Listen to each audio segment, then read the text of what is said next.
আসসালামু আলাইকুম ওয়ারাহমাতুল্লাহ। বিসমিল্লাহির রহমানির রাহিম।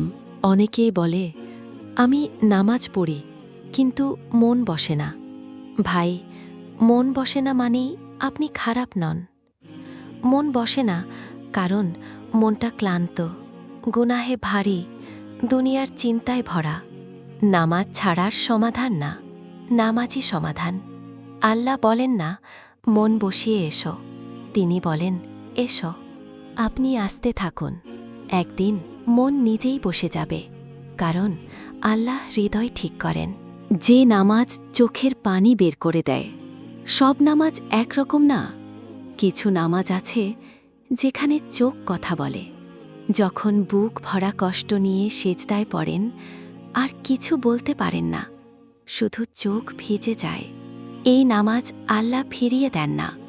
কারণ এই নামাজে অভিনয় নেই, অহংকার নেই, শুধু অসহায় বান্দা। আপনার চোখের পানি আপনার সবচেয়ে শক্তিশালী দোয়া।